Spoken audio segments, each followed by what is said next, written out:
Pa i kao što sami ste vidjeli, mislim jedna šokantna na kraju utakmice. Mislim da Crvena Zvezda, pogotovo prvo povreme, mislim da nije ušla pravo u utakmicu, da nije bilo tečnosti u igri, da nije bilo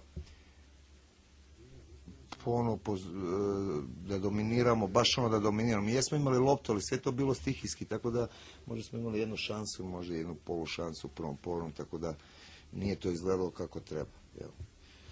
Mene više zabrinjava posle 1:0, znači da smo, oni su ostali s 10 igrača i posle 1:0 kad smo poveli, u 82. minutu nas me zabrinjava više onaj gol koji smo primili, znači bilo ih je naših 4 obrambenih i samo jedan njihov napadač i ispali smo iz sredini, lopta na bok i dečko da Eurogol.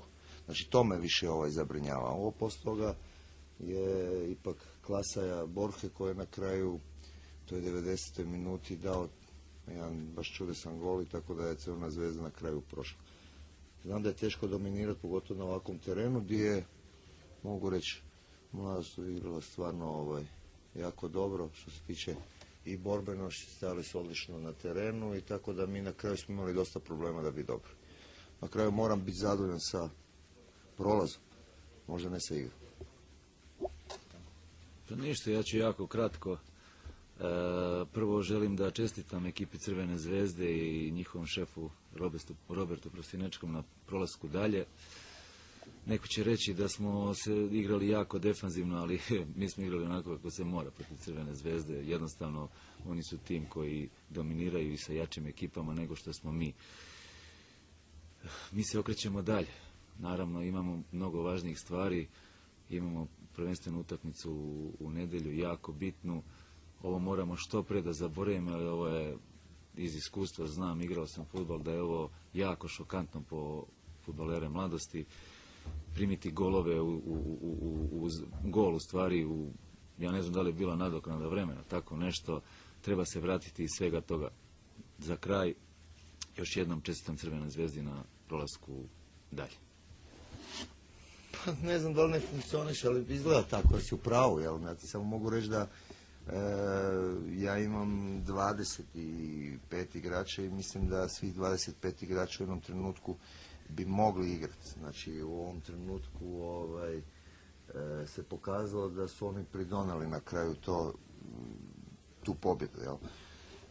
Teško je bilo dominirati, malo prije teško je dominirati na ovakvom terenu i teško je biti stalno gore. Mislim da se branio jako dobro Mladost i onda je teško i sa dobrim polukontrama i kontra, čak su nas i u jednom par navrata imali nekih polušansi, na kraju taj gol, ali sigurno da je Borha i Evander su u dobroj formi i zato jesu u Crvenoj Zvezdi i zato su napravili preokret u ovoj utakmici.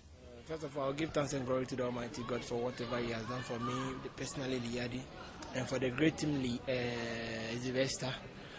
We came here to come and play a good game, to exhibit what God has given to us, and by the grace of God, everything has gone on all right.